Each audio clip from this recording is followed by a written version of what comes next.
Hello everyone, I am Justina Paris and I welcome you all to this week's most important topic. इस हफ्ते का जो topic है, this is very sad, it's very upsetting.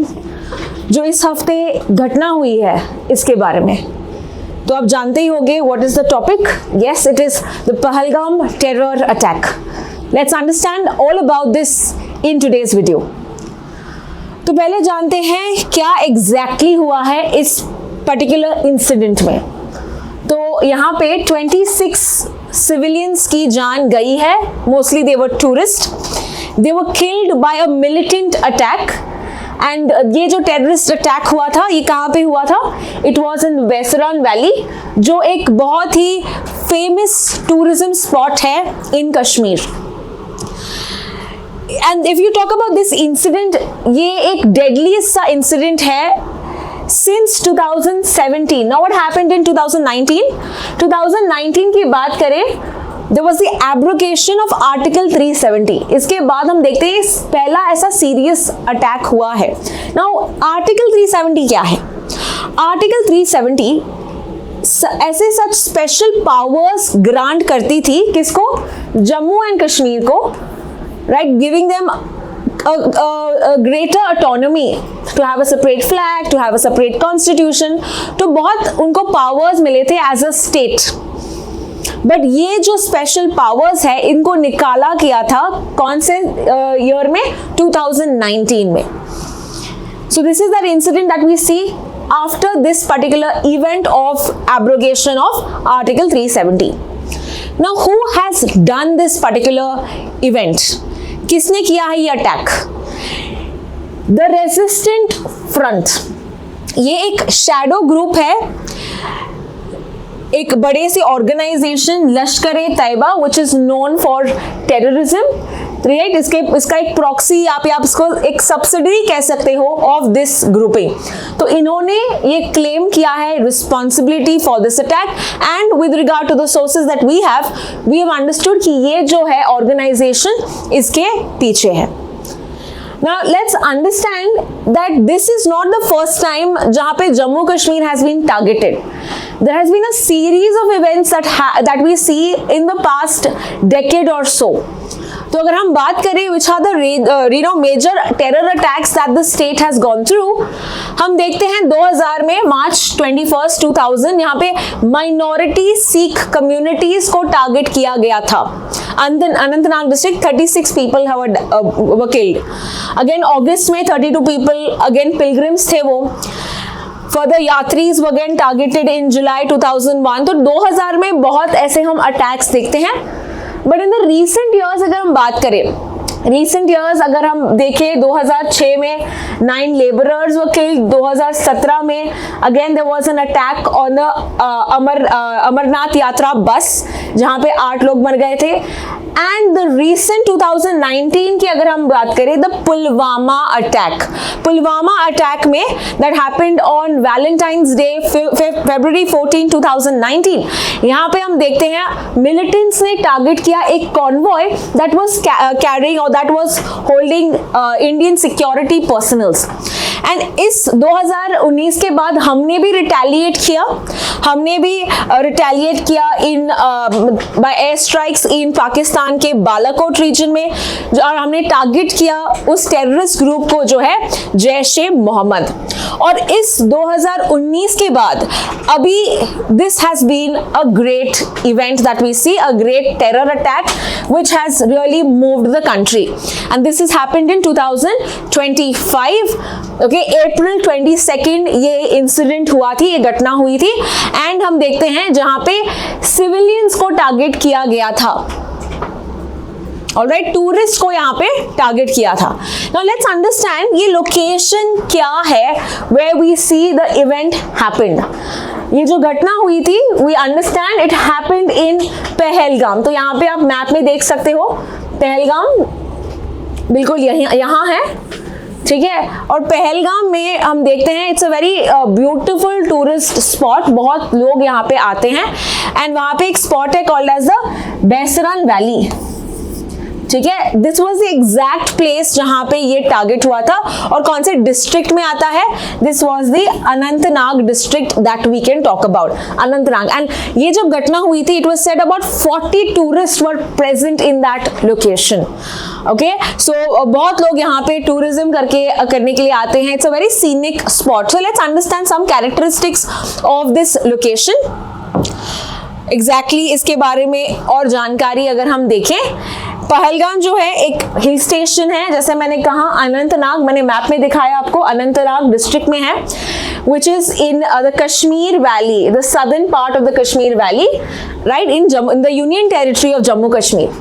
ये 90 kilometres है from the Srinagar international airport, और इसको कहा जाता है as the valley of shepherds, right, because यहाँ पे बहुत सुंदर माउंटेन्स हैं, फॉरेस्ट है, एक रिवर भी है जिसका नाम है Lidder river, right. We know that ये जो वैली भी जहाँ पे घटना हुई थी, it is called as mini Switzerland, that's how beautiful and touristy this place really looks. तो जो अगर की अट्रैक्शंस इन पहलगाम अगर हम देखें, there are Amarnath cave temples, एक हिंदू श्राइन है वहां पे, Aru wild life sanctuary, okay, this is holding, you know, this has home to brown bears and musk deers. Betaab valley, ये नाम रखा भी गया था सुनील देओल के फिल्म बेताब की वजह से। Then is Tulian lake, which is again a lake popular for trekkers, and we have the Bassinan Valley where the attack happened, जिसको हम मिनी स्विट्जरलैंड कहते हैं, एंड बहुत सारे टूरिस्ट यहाँ पे जाते हैं। So here we've seen the key attractions of this particular event, and who has done this terrorist attack? As we said, it is the Resistance Front.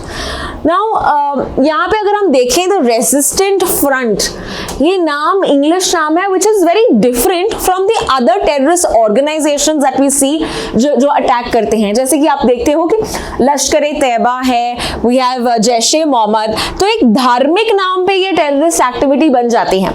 But the first time we are seeing an English aspect, एक resistant front करके नया सा group यहाँ पे बनाया है, but काम तो बिल्कुल वही करता है, टेररिज्म फैलाना, रिक्रूटमेंट करना with regard to you know terrorist, brain washing करना।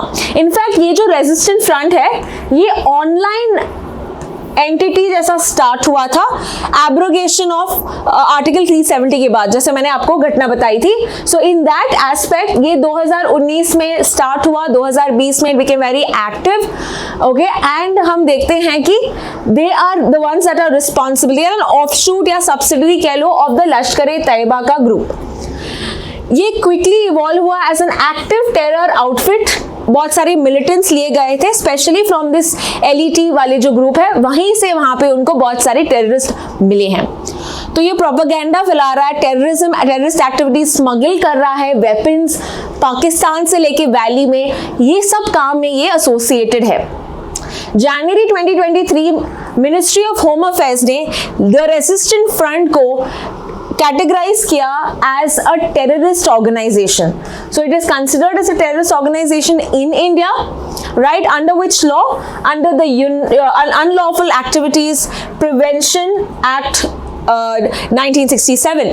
Okay, UAPA इस एक्ट के अंदर they are notified as a terrorist entity. So here let's see how did India respond to the Pahalgam attack.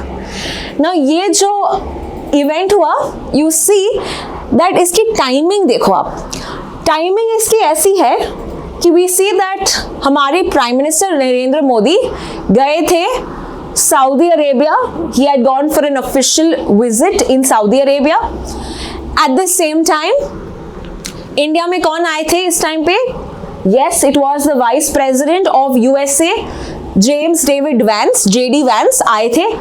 So timing इसका इसी समय था, and they wanted to do this because इनको करना था इंटरनेशनलाइज, ये मुद्दे को ज्यादा लाइमलाइट में लाना था, इंटरनेशनलाइज करना था, एंड दे हैव सक्सीडेड। अभी इंडिया ने इनका कैसा रिस्पॉन्स दिया? इंडिया ने फर्स्टली एक मीटिंग, एक हाई लेवल मीटिंग होती है जहां पे डिस्कशन होती है। What is the high level meeting called? ये है cabinet committee on security. Cabinet committee on security, ठीक है। Who is like the head of this meeting? Of course हमारे प्राइम मिनिस्टर होंगे, बट प्राइम मिनिस्टर के अलावा बहुत सारे इंपॉर्टेंट मिनिस्टर्स इसका पार्ट होते हैं, जैसे कि हमारे फाइनेंस मिनिस्टर, हमारे डिफेंस मिनिस्टर, हमारे एक्सटर्नल अफेयर्स मिनिस्टर, हमारे home minister. These are all part of this body that is the cabinet committee on security. तो major decision specially with regard to national security ये body लेती है. So the event happened that after the attack ये meeting उन्होंने बुलाई and इन्होंने release की है 5 पॉइंट प्रोग्राम, ठीक है. 5 पॉइंट्स इन्होंने यहाँ पे दिया गया है. So let's understand in each what has been India's response and what are these 5 points that we are talking about. पहला है इंडस वाटर ट्रीटी को यहाँ पे सस्पेंड किया गया है. We're going to understand the Indus Water Treaty in today's video to understand what are the repercussions of it, या क्या है ये Indus Water Treaty. We're going to be understanding, पर अभी के लिए याद रखना है कि इंडिया जो है इसको सस्पेंड किया है to give Pakistan a message कि जब तक तुम क्रॉस बॉर्डर टेररिज्म को बंद नहीं करते हम ये ट्रीटी सस्पेंड करते हैं, हम फॉलो नहीं करेंगे, ठीक है. तो India has move to water diplomacy, मतलब यहाँ पे पानी का हमने मुद्दा लिया है to tell that we are against this attack. Second is the closure of the Attari Wagah border check post. Now कहाँ पे है ये location? Remember this is in Punjab. Now this is an integrated check post. What do you mean by integrated check post? इसको हम ICP कहते हैं, integrated check post. Now this is where the movement happens of people and of goods. आदान प्रदान होता है with regard to this particular point, check post होता है. तो इंडिया ने यहाँ पे बोला है कि ये जो चेक पोस्ट है हम बंद करेंगे. Now what if people from Pakistan are there in India?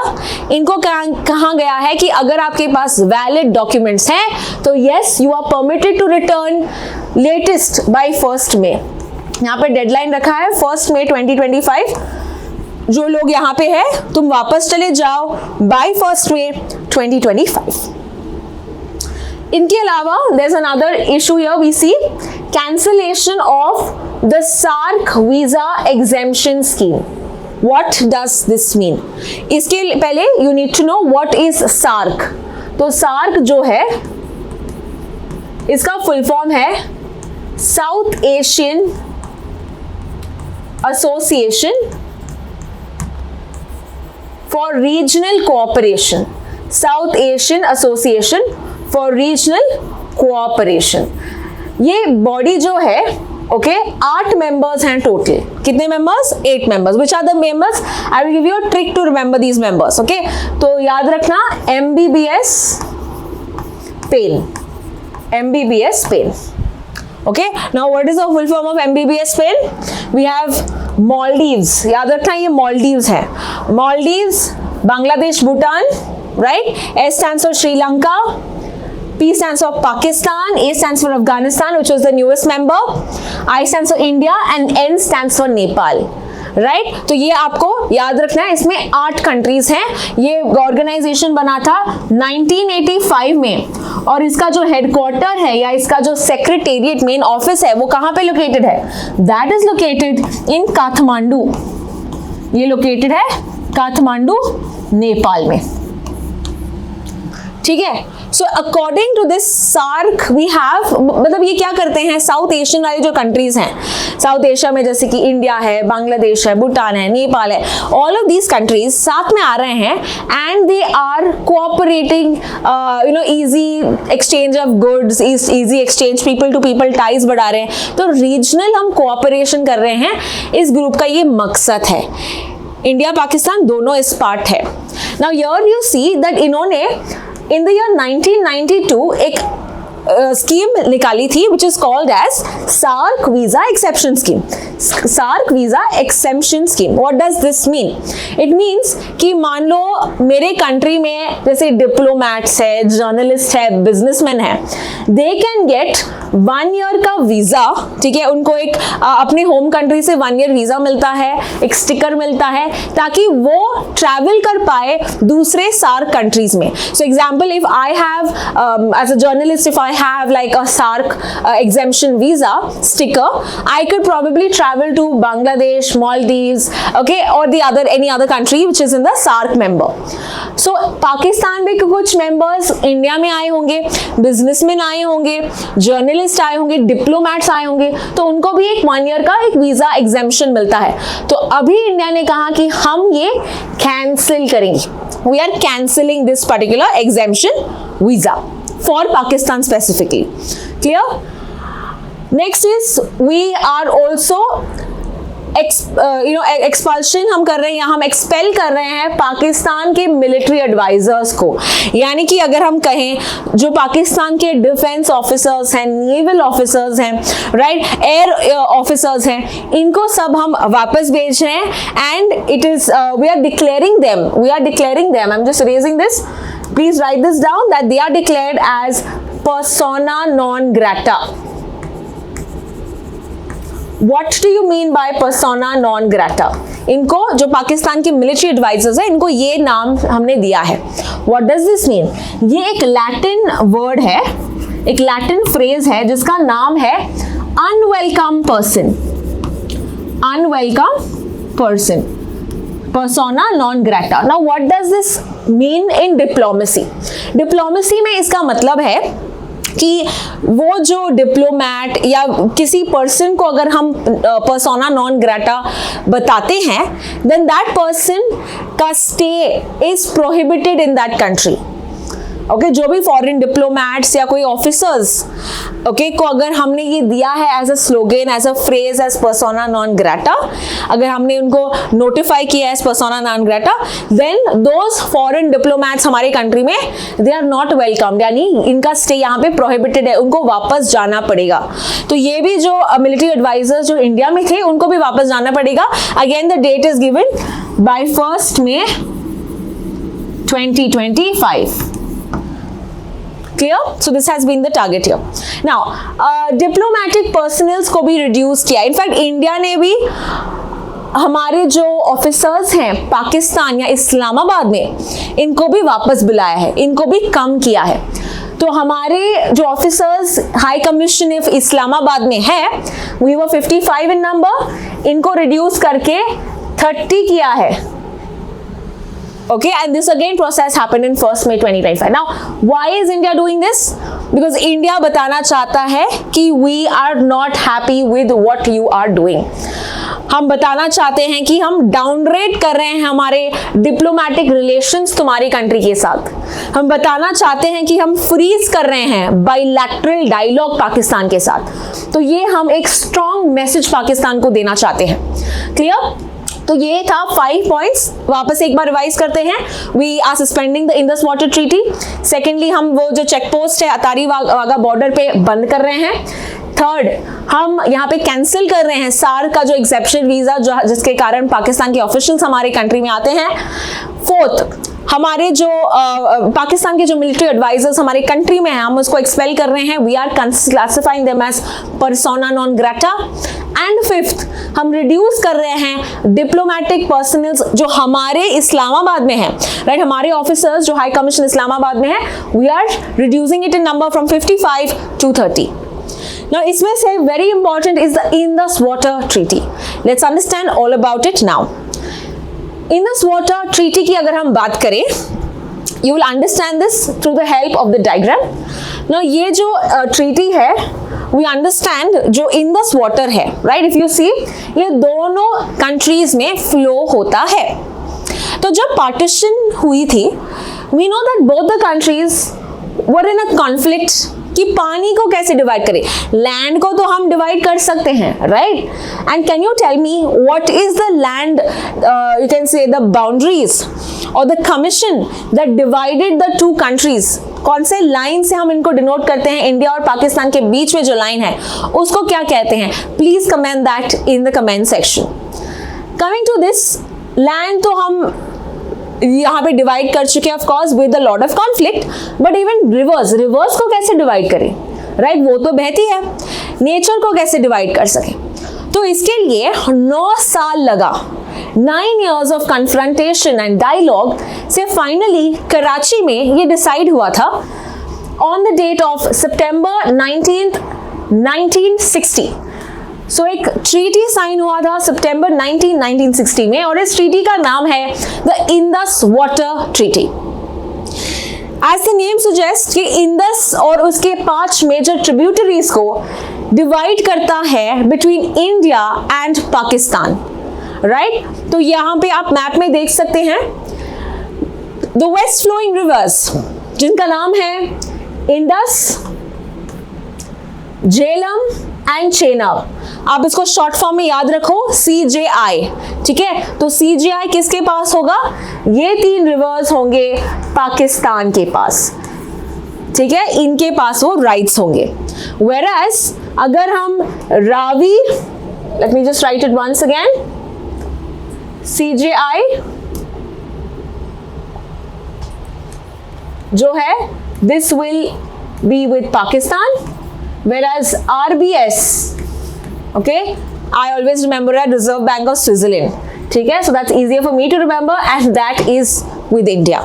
तो वापस से लिखते हैं इंडस, झेलम, चेनाब एंड रावी, बियास, सतलज, ये इंडिया के पास है, ये वाला पाकिस्तान के पास है।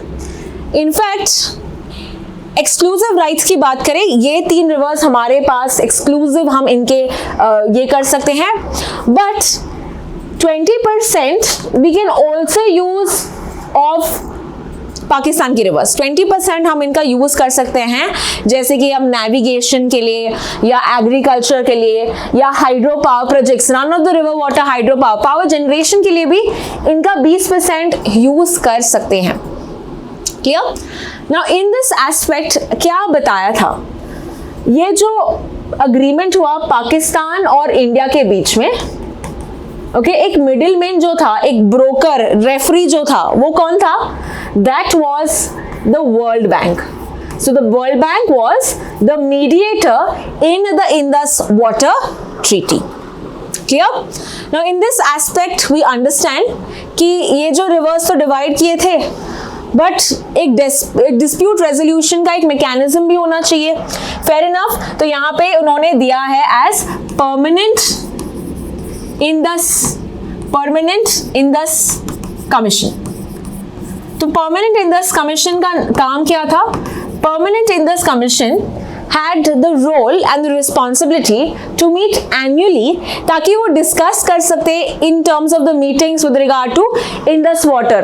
कोई भी अगर प्रॉब्लम होता है तो ये annually permanent Indus commission would meet and to discuss the disputes between the two countries। Now this provides, ये जो Indus water treaty, it provides 3-tier dispute resolution mechanism, 3-tier dispute resolution mechanism। अभी क्या है ये dispute resolution? मान लो कि 2 countries में बीच में फाइटिंग हो रही है, we are not able to sort out the issue कि क्या तुम ज्यादा पानी यूज कर रहे हो हमारा, या you are misusing it, whatever it is. तो यहाँ पे 3 लेवल पे यहाँ पे सुलह होती है। So first level is the PIC level, which is the Permanent Indus Commission. The second level is the neutral expert, और ये जो न्यूट्रल एक्सपर्ट है, रिमेंबर ये वर्ल्ड बैंक अपॉइंट करता है, इधर वर्ल्ड बैंक अपॉइंट करेगा या फिर जॉइंटली पाकिस्तान और इंडिया दोनों यहाँ पे डिसाइड करते हैं कि कौन होना चाहिए इसका न्यूट्रल पर्सन। थर्ड लेवल जो है, it is with regard to the court of arbitration. ये फाइनल लेवल है, कोर्ट ऑफ आर्बिट्रेशन। सो ये अपील कर सकते हैं 2-3 different levels to ensure smooth dispute resolution. Clear? तो हमने अभी देखा है कि इंडस, ये जो ट्रीटी है, according to the 5-point programme given by the cabinet committee on security, ये जो प्रोजेक्ट है, ये जो ट्रीटी है, हम इसको सस्पेंड कर रहे हैं ना। इससे क्या होगा? What can we expect out of this? यहाँ पे अगर हम बात करें डैम्स की, ठीक है, यहाँ पे बहुत सारे डैम्स हैं, इंडिया के डैम्स हैं, so here you should be also knowing the names of the dams. In fact Kishan Ganga, this we have seen in current news also. Kishan Ganga that is in कौन सा रिवर, झेलम में. तो ये किसका है, ये पाकिस्तान का राइट है इसमें, बट हमने यहाँ पे डैम लिया है because don't we have 20% usage that we can do for these dams? Yes. तो ये ऑपरेशनल है since 2018 और ये डाइवर्ट करता है water from a key tributary of the Mangla dam. इनके अलावा we have the Ratle. Now Ratle is in which dam, Chenab. Again we know Pakistan के वेस्टर्न रिवर्स से का ये पार्ट है, वहां पे भी हमने एक डैम बनाया which is under construction. 850 what का ये डैम है, पावर जनरेशन के लिए इस्तेमाल होगा. So this will also reduce the flow to Pakistan के पंजाब, पाकिस्तान का पंजाब वाला रीजन में ये पानी कम करेगा. हमने हमारे रिवर्स पे भी कुछ डैम्स बनाए हैं, जैसे है Shahpurkandi dam which is in river Ravi and ये रीडायरेक्ट करता है Ravi river to the Indian channels and that is also reducing Pakistan का एक्सेस, बिकॉज ये जो पानी है ये वापस से फ्लो होता है पाकिस्तान की तरफ, तो ये हम डाइवर्ट कर रहे हैं उस पानी को to the other Indian channels. And finally the Ujh river, Ujh dam, ये भी रिवर रावी पे है and this is a plan dam, यानी ये कंप्लीट नहीं हुआ है, प्लान है ये. And this again will reduce pani to go towards Pakistan का रीजन. तो ये पूरे डैम्स हैं that we are mainly building on Indus और tributaries. Can you name any more dams on the rivers? जैसे ब्यास रिवर पे आपने कुछ डैम्स भी देखे हैं पहले, सतलुज पे भी डैम्स हैं. Can you name some more dams that we have done on our own rivers like Bias and Satluj or any other Indus and its tributaries? Clear? Let's now understand कि पाकिस्तान को कैसे ये अफेक्ट करेगा. How is it concerning Pakistan? तो अगर हम बात करें, we understand that 25% of Pakistan GDP, Pakistan की GDP इन रिवर्स पे निर्भर है. तो अगर हमने ये फ्लो कट किया, बंद किया या डाइवर्ट किया हमारे चैनल्स पे, this is going to heavily affect the economy of Pakistan. अगर हम बात करें, this will have far reaching effects to Pakistan food security, right, food security, because ये जो रिवर्स हैं ये इरिगेशन प्रोवाइड करती है, वाटर प्रोवाइड करता है उनकी एग्रीकल्चरल फील्ड्स में, ट्रैक्ट्स में. सो इसीलिए अगर पानी कम होगा, इनका जो फूड सिक्योरिटी है that will be in question. इनके अलावा this will also affect there exports. ये भी बासमती चावल और सब एक्सपोर्ट करते हैं, लेकिन अगर ग्रोथ ही नहीं, अगर प्रोडक्टिविटी नहीं होगी, ये एक्सपोर्ट कैसे कर पाएंगे, जिनके कारण उनका जो रुपी है ये वीकन होगा, राइट. इनके जो फॉरेन एक्सचेंज रिजर्व्स हैं ये श्रिंक होंगे. So we are going to hurt them in where it actually will affect them, right. Now जब उनको पता है कि पानी इंडस वाटर ट्रीटी में it is reducing in its volume, तो वो क्या जाके देखेंगे, they were going to use their ground water, right. The farmers are going to use ground water. इससे ग्राउंड वाटर पे स्ट्रेस होगा. It's going to affect the groundwater. It's going to reduce the volume with regard to the groundwater और उनके जो aquifers हैं. Power supply पे strain होगा. We know ये जो रिवर्स है they also generate hydro power projects होते हैं, दे जनरेट इलेक्ट्रिसिटी. बट अगर यहाँ पे जो रिवर का फ्लो है ये कम होगा, that is greatly going to affect the power supply in the region. We also see economic fallout, how it's directly affecting their economy. And यहाँ पे migration, जो rural population है, they are going to be affected because यहाँ पे growth और सब नहीं हो रहा है. They are going to put strain on cities like Lahore and Karachi, right? क्योंकि बहुत सारा यहाँ पे out migration हो सकता है. Soil degradation, बिकॉज यहाँ पे इरिगेशन नहीं है, the land will be reduced to barren soil, ठीक है. इससे डिग्रेडेशन, डेजर्टिफिकेशन होगा because they are not going to get enough water to flourish. Inter provincial water tension, तो आपस में इनके प्रोविंसेस यहाँ पे लड़ने लगेंगे because there is not enough water, झगड़ा होगा यहाँ पे.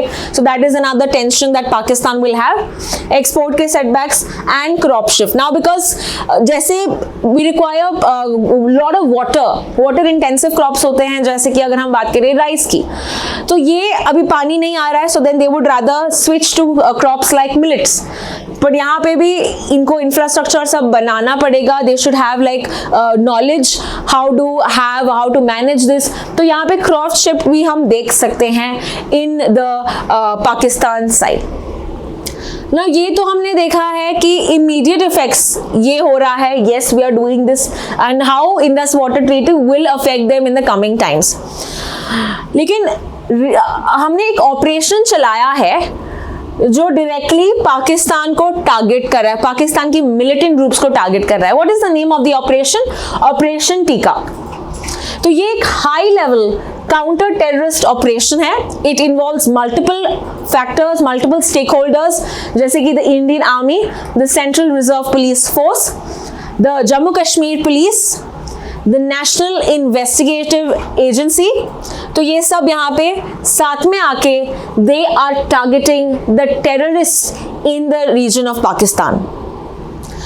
तो गोल यही है कि हम न्यूट्रलाइज करें जो अटैकर्स हैं, जो टेररिस्ट कैंप्स हैं, ट्रेस करें जो इन्फिल्ट्रेशन राउट्स जो आ रहे हैं वो कहाँ से आ रहे हैं उनको ट्रेस करो, जो टनल से आते हैं उनको डिसमेंटल करो, जो स्लीपर सेल्स हैं जो सपोर्ट करते हैं ऐसे groups, because you know these are called as overground workers. You know what are overground workers?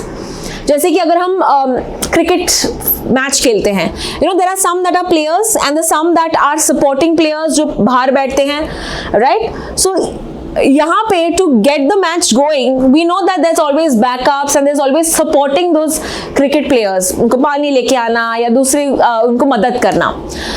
So this is called as the overground workers, right? यहाँ पे भी हम देखते हैं टेररिस्ट ऑर्गेनाइजेशंस में ऐसे कोई ग्रुप्स होते हैं, ऐसे कोई मेंबर्स होते हैं जो इन टेररिस्ट को अपना मकसद पूरा करने के लिए हेल्प करते हैं. Mainly they allow them entry in a way so that they are able to fulfil this particular event. तो इनको बोलते हैं ओवरग्राउंड वर्कर्स. तो ऐसे ओवरग्राउंड वर्कर्स को टारगेट करना, उनको डिसमेंटल करना, फर्दर चॉपर्स, ड्रोन्स और सैटेलाइट इमेज के दौरान हम यहाँ पे यूज कर रहे हैं, टेक्नोलॉजी की यूज कर रहे हैं ताकि हम ये जो टेरेन है इसको अच्छे से सर्वेलेंस कर सके. तो ऑपरेशन का नाम क्या है यहाँ पे? ऑपरेशन टीका. हम ये भी डिस्कस करते हैं कि what should India do in the long run, what should India's steps be to target Pakistan. तो यहाँ पे हम देखते हैं इंडिया को क्या करना चाहिए. इंडिया को यहाँ पे high tech border surveillance. Now you must have read this in the current news कि हमारे जो होम मिनिस्टर है Amit Shah, he has recently started E surveillance in which border? Yes, in Pakistan border, ताकि वो डिसमेंटल करे जो टनल्स बनाए हैं. Proper surveillance through the help of electronic medium हम चेक कर पाए. क्लियर? स्मार्ट फेंसिंग, ताकि हमको पता चले कोई अगर एक्सचेंज हो रहा है या कोई इनकमिंग आ रहा है, ये डिटेक्ट करेगा. So all of that is what we are planning और व्हाट वी शुड डू. इनके अलावा वी शुड हाईलाइट पाकिस्तान का सपोर्ट फॉर टेररिस्ट. जो पाकिस्तान सपोर्ट कर रहा है ये टेररिस्ट ग्रुप्स को, ये हमको बड़े मीडियम में बताना चाहिए. कैसे बड़े medium? Like the UN security council. India should leverage article 51 of the UN Charter. What is Article 51? Article 51 कहता है कलेक्टिव एक्शन लेना अगेंस्ट टेररिज्म. कलेक्टिव एक्शन लेना अगेंस्ट टेररिज्म. तो हमारे ऊपर ये टेररिस्ट एक्टिविटी जो हुई है, एक्ट जो हुआ है, इसको कंडेम करना और पाकिस्तान को यहाँ पे रीजन समझना कि पाकिस्तान ने यहाँ पे घर दिया है, अलाउ किया है ऐसे ग्रुप्स को फॉर्म करने के लिए, जैसे कि Lashkar-e-Taiba, Jaish-e-Mohammed. They have not taken necessary steps to dismantle this grouping and ये टेररिस्ट एक्टिविटी फैला रही है. So in that case, यहाँ पे India needs to voice out its opinion against Pakistan and condemn this country at a global level. इनके अलावा we need to advocate कि पाकिस्तान को इंक्लूड किया जाए in the Financial Action Task Force के black list में. What is Financial Action Task Force? ये जो बॉडी है ये बनी थी 1989 में in the sidelines of the G7 summit जो हुआ था पेरिस में. ओके इस मीटिंग के दौरान ये ग्रुप बनाई थी and this group is seeking to condemn और seeking to combat terror, financing and money laundering. दो एक्टिविटीज बंद करना चाहता है, मिसयूज ऑफ फंड्स बंद करना चाहता है।